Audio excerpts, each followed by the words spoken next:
Matthew 18:15, isa-isahin natin. Kung magkasala sa iyo ang kapatid mo, at sabi ng New King James Version, if your brother sins against you, in the you there is singular, not you plural. Ang kausap dito ay isang tao na nagdadala ng sama ng loob laban sa isa pa uling tao dahil sa isang bagay na namamagitan sa kanilang dalawa lamang. Kung magkasala sa iyo ang kapatid mo, puntahan mo siya at kausapin ng sarilinan tungkol sa kanyang kamalian. So here, Jesus already lays the foundation for fixing broken relationships. Itong si A, may sama ng loob kay B. Offended siya kay B, dapat kausapin ni A, si B, silang dalawa lang. At sa pakikipag-usap na yan, they should stick to the issue. One issue, one limited issue. Yun lang, ikinasama ng loob, yun lang offense. Hindi na idadamay pa yung malhayong nakaraan, yung kung ano-ano pang ibang kwento, which will complicate the story and will make reconciliation much more difficult.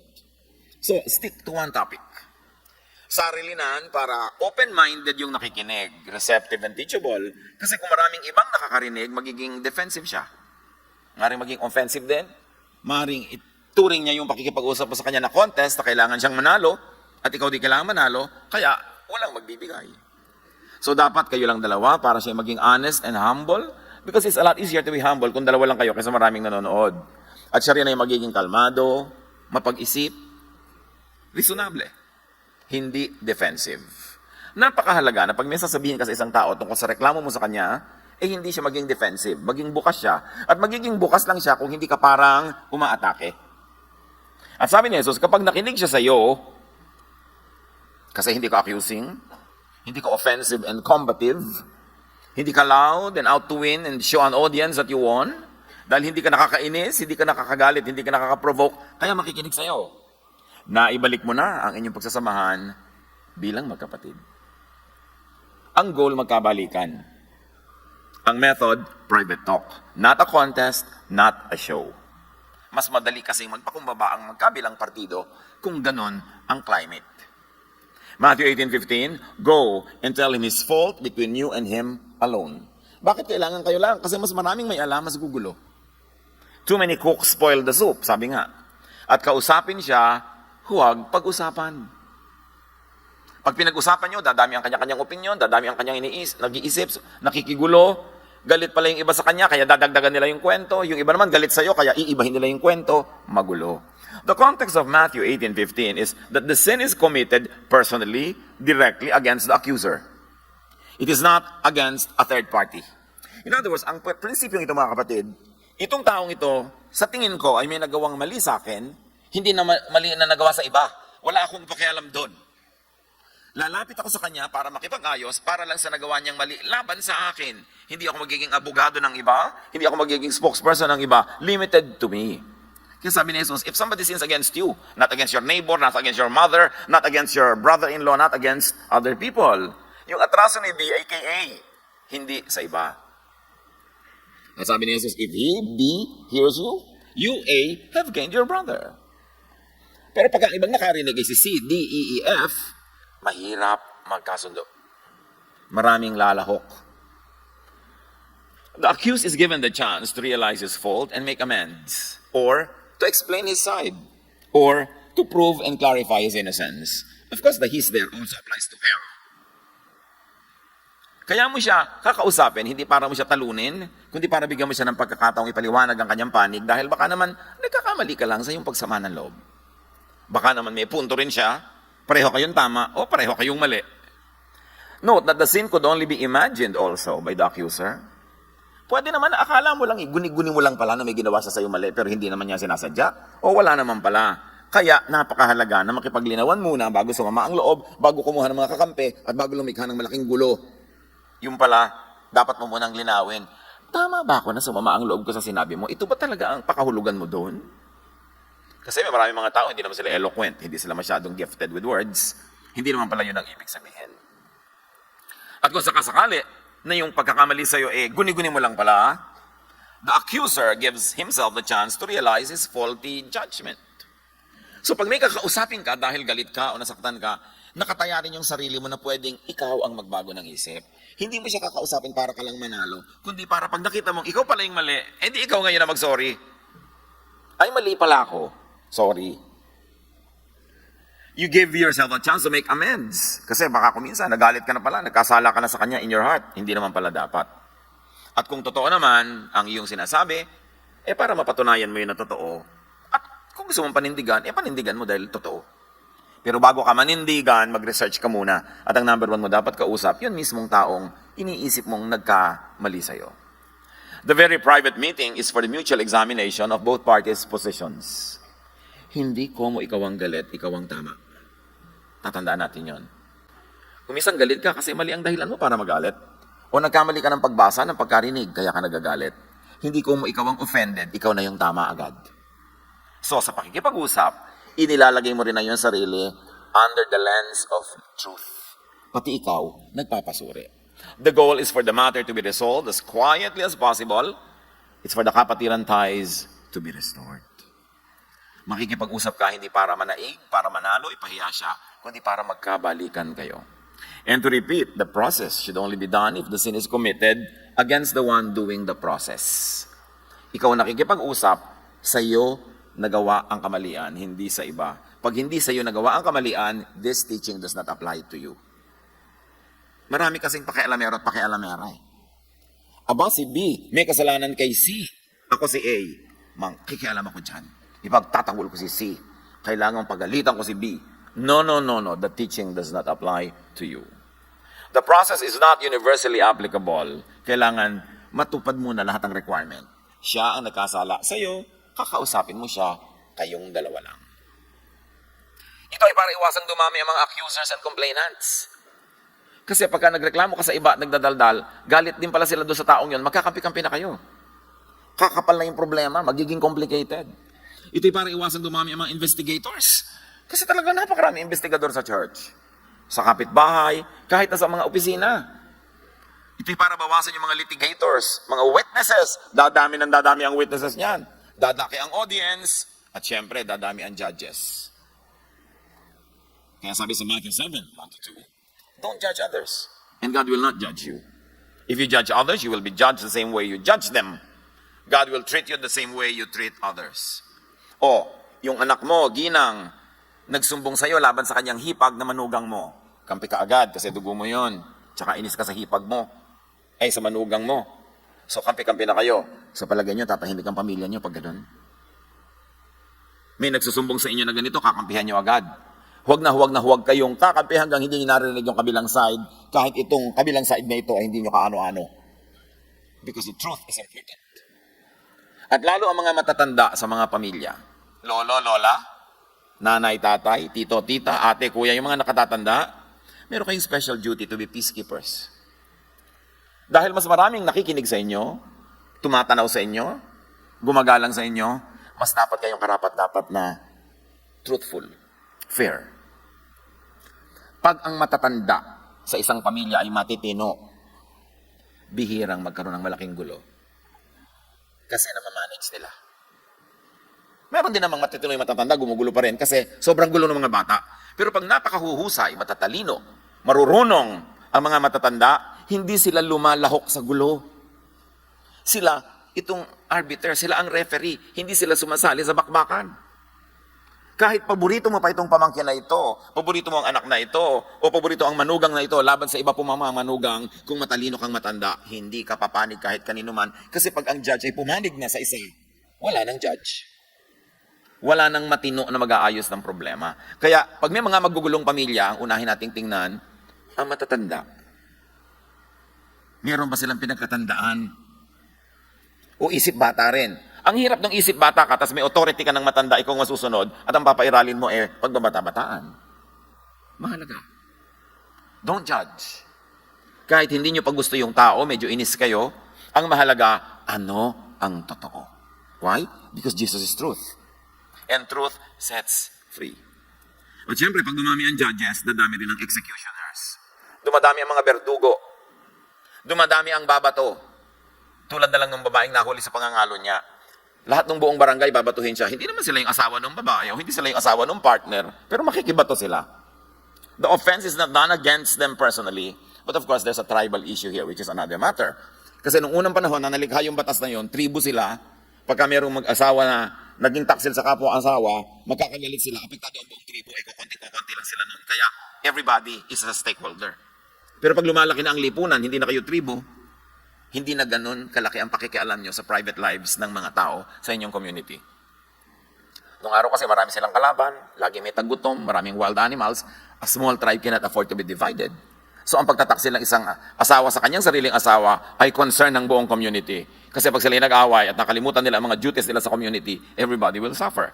But in a bigger community, in urban settings, hindi na ganoon dapat ang pakikialam at panghihimasok. Kasi hindi ka na directly affected. Ano man ang nangyayari sa loob ng kanilang tahanan.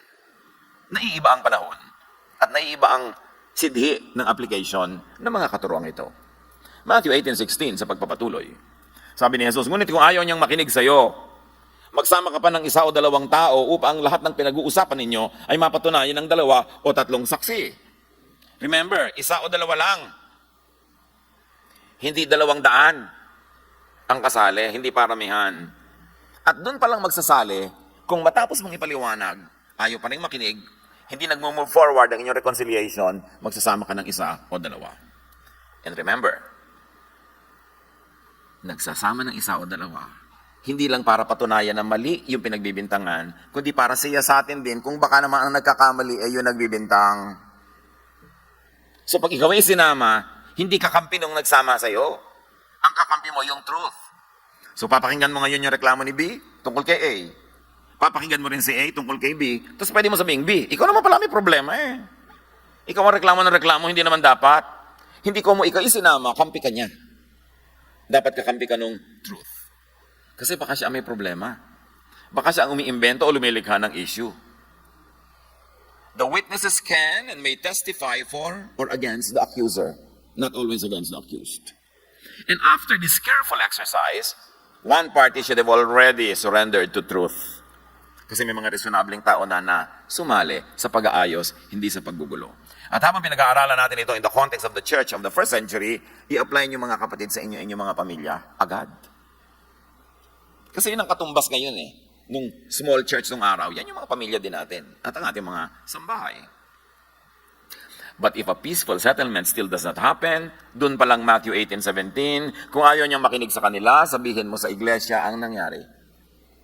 At remember, ang iglesia noon ay sambahay, small groups of families and very close friends. Ang mga iglesia noon ay hindi tulad ng mga iglesia ngayon na nasa malalaking building, mga mega churches. No, nagsisimula pa lang noon ng church, bahay-bahay. Ibig sabihin, ang magkakasama sa isang iglesia ay magkakamag-anak. Very close friends and very close associates.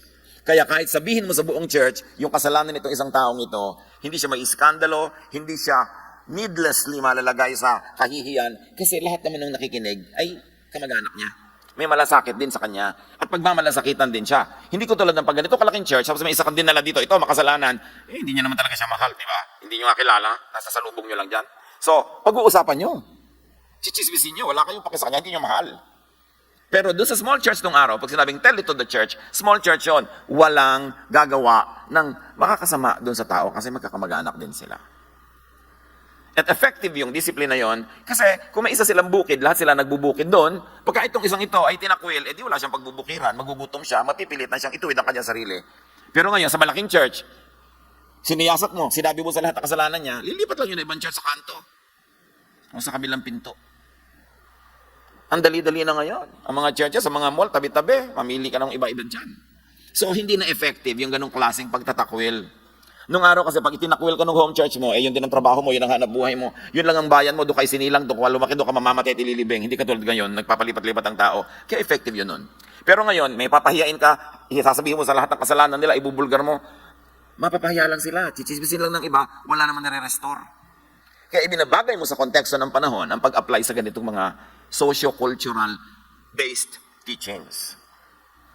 At sabi, at kung ayaw pa ninyang makinig sa iglesia, ituring mo siyang parang hentil o isang maniningil ng buwis.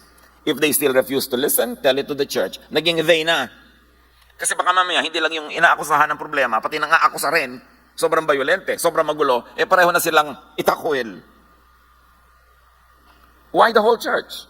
Because the few witnesses could have also made mistakes. Could have been biased and unfair. So may dalawa, di ba? At 3 na dinala. Paano kung kakampi sila nung nagdala? Kaya pagka hindi pa rin ito na-resolve, buong church ang makikinig. And hopefully, the whole church, as an assembly, would be more fair, would be more intelligent and wise. Kaya maaayos din yung problema. This time, the church thinks and acts collectively as one body. And if they refuse to listen even to the church, treat them as you, and it is singular, would treat a pagan or a tax collector. And the singular grammar is very important to note. There could be two applications here. The you is the person making the accusation, or the you is the church as one person, as one body. So kung yung singular na yon ay tungkol sa accuser, sa kabila ng lahat ng naganap, siya lang ang magtatakwil. Siya lang. Minimum application. Hindi damay ang lahat. At mas madali pa rin ang possible restoration kasi sila lang. Apply din sa mag-asawa. Nagawa na ang lahat. Hindi pa rin kayo magkasundo. Ginang, kung itatakwil mo si husband, ikaw lang, huwag mong idamay ang mga anak. Tatay, itatakwil mo si nanay, kayo lang. Huwag yung buong isang pangkat, itatakwil yung isa. And the application is to a singular person who was offended. Kasi generally, siyempre, iba naman ang offense ng asawa sa anak. Meron silang private world na mag-asawa, na ang offense na nangyayari doon ay pangkanila lang.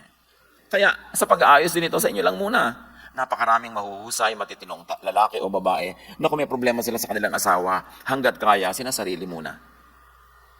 Hindi dinadama yung mga anak, ang mga magulang, ang mga iba't ibang tao. Kasi ang hope niya, magkakaayos din kami.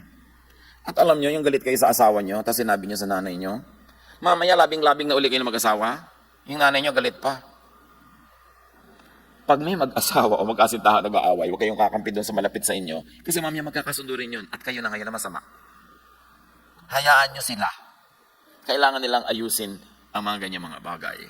Puwera muna yung mga magulang, biyanan, and outsiders. Lalo may problema kayo sa asawa nyo, mister. May problema kayo sa wife nyo. Huwag nyo i-share kay kumare. Kasi mamaya, comfort sa inyo sa kumare, nakakalong na sa inyo. At napakaraming ganyan na crack na nalulusutan. Sa moments of weakness, nagtapat itong si Mrs. sa kanyang kumpare. Kino-comfort naman siya. Mamaya, comfort woman na pala siya. Kung ano-ano na nangyayari.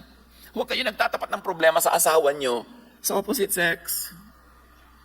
O sa sino mang maaaring magkaroon ng interes sa inyo. Nasa simula walang interes, awa lang. Pero napakabilis tumalo ng awa sa pagsinta. Ang awa-awa, di ba? Comfort. Mamaya nahulog na ang loob sa inyo. Ganyan ang nangyayari sa maraming nakalayo sa asawa. Dahil sa lungkot, tumahanap ng konting pagtingin. Siyempre yung konting yung padami ng padami. Napaka-importante na sarili ninyo hanggang kaya nyo. At kung may pagtatapatan, someone neutral, somebody not interested in you or your partner.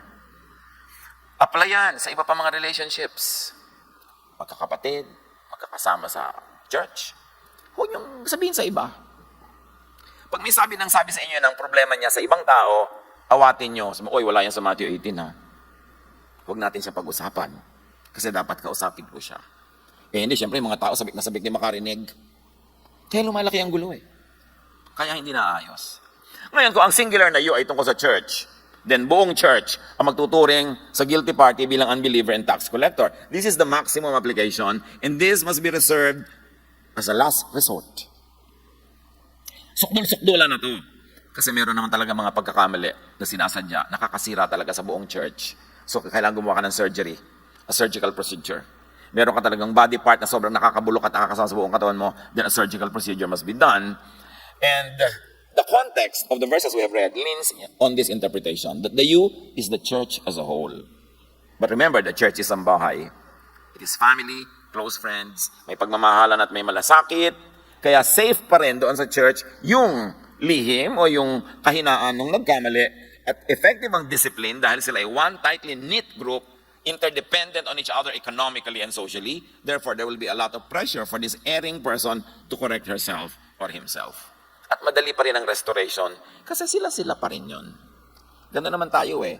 Madali naman magpatawaran, lalo't dugo, lalo at kamag-anak, lalo at kababata.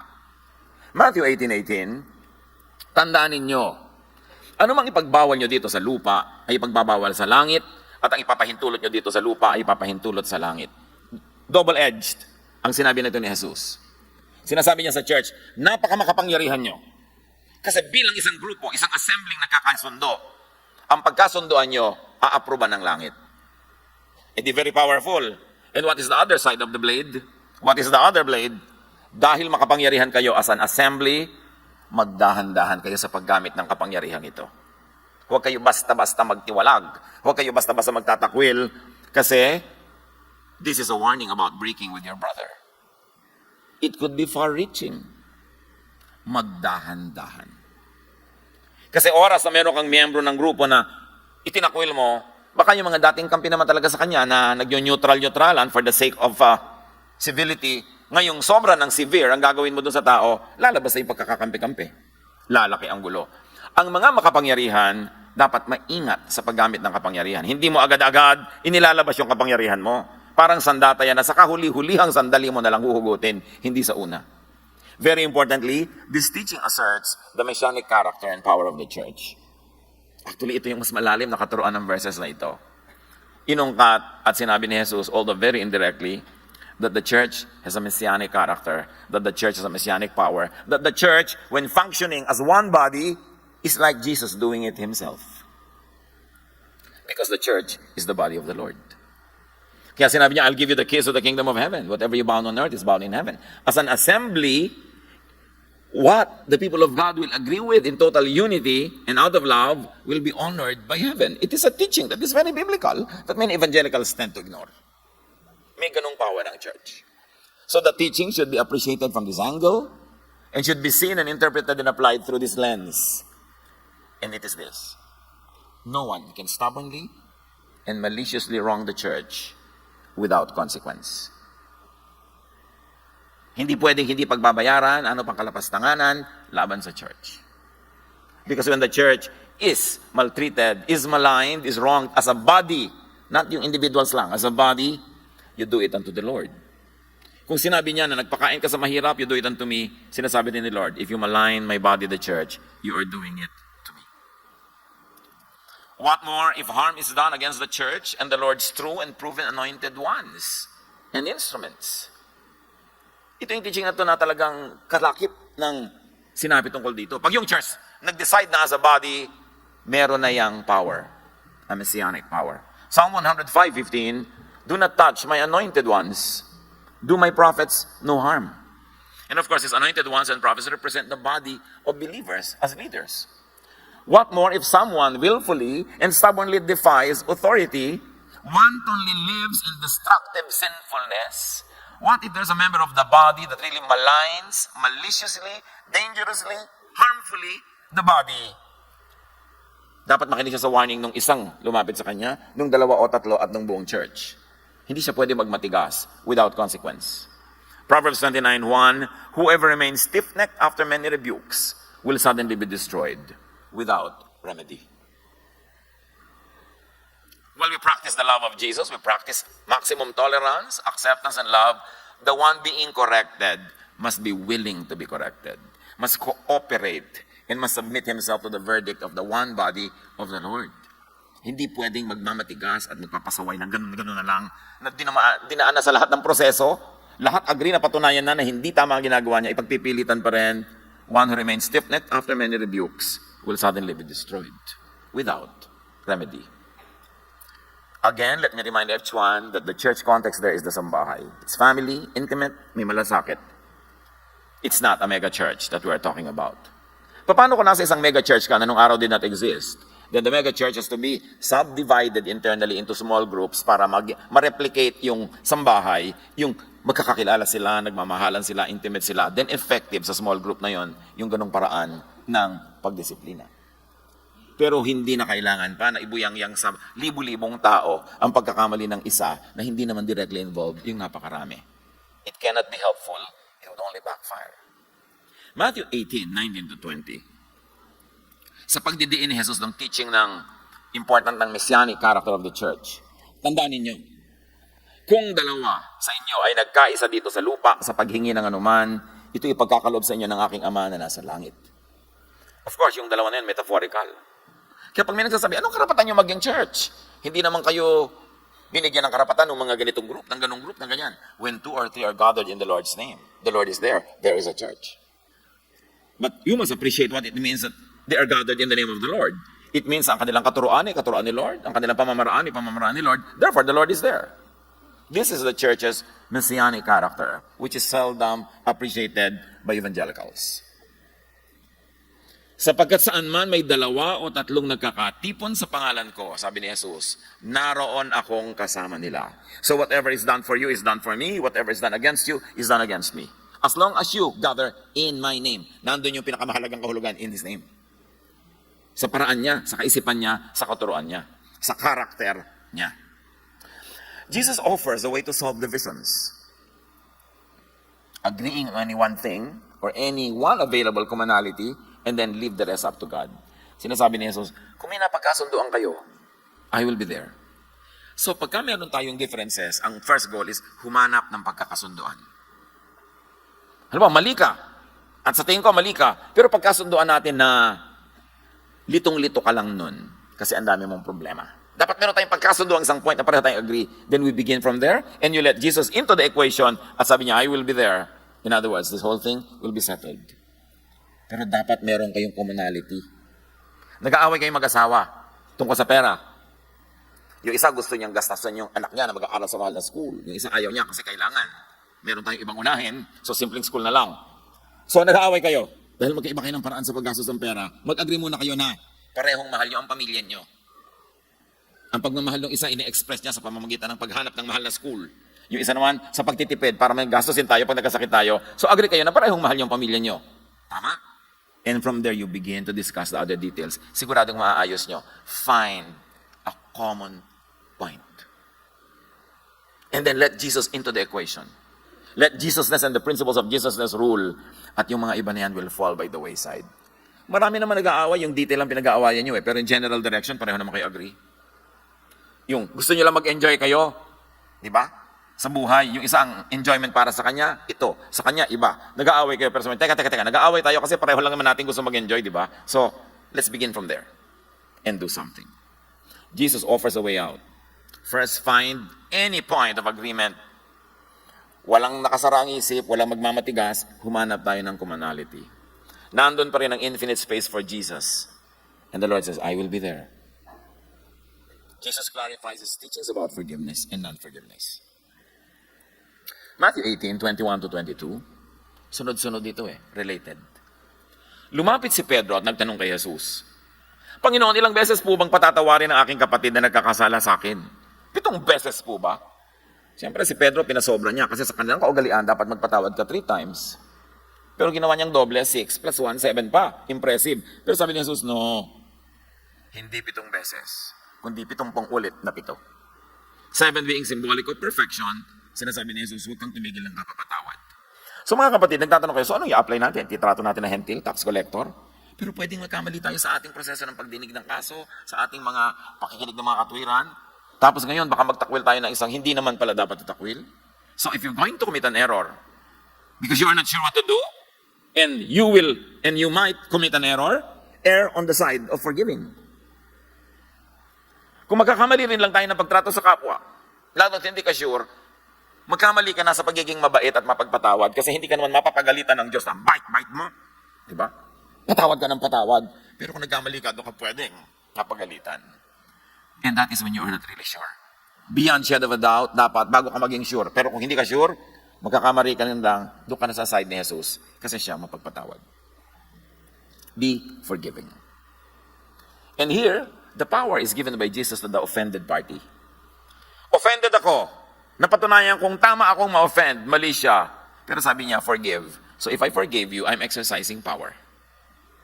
Because the offending party doesn't have that power. Ikaw ang may power kasi ikaw yung na-offend. So ikaw ngayon yung magpatawad. Nagtatanim ka ngayon. Kasi sabi din naman ni Jesus, pag nagpapatawad ka ng kapwa, pinapatawad ka rin. At kung paano ka magpatawad, ganun ka rin patatawarin.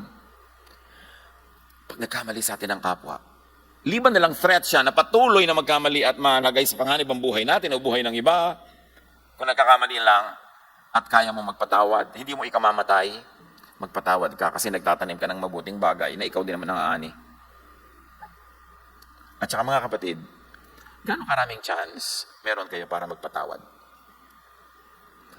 O mag-asawa, nagkamali ang isa, sobrang mali. May chance ka na maging bayani na magpatawad.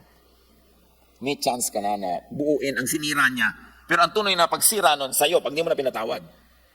Kasi habang may nagpapatawad pa, hindi pa yun masisira ng todo Ikaw ngayon ang may power nun. Hindi ka martir nun. Ikaw ang may power. Sasayangin mo ba yon at gagamitin mo yung power mo to not forgive rather than to forgive? Yung pinagkakamalian, yung naagrabyado, yun ang makapangyarihan eh. Kasi siya ang pwedeng magpatawad. Kaya may mga mag-asawang nagpi-50 years anniversary, may 70 pa nga. Lola, bakit po ang tagal ng samahan nyo? Siguro ang perfect niyo yung dalawa. No. Iyo. Panay lang ang patawad ko sa lolo mo. Kaya kami nagtagal. Di ba? O kaya, panay lang ang patawad niya sa akin, anak. Kaya kami nagtagal. Pag may nagtatagal, tandaan nyo yon, may isang nagpapatawad doon.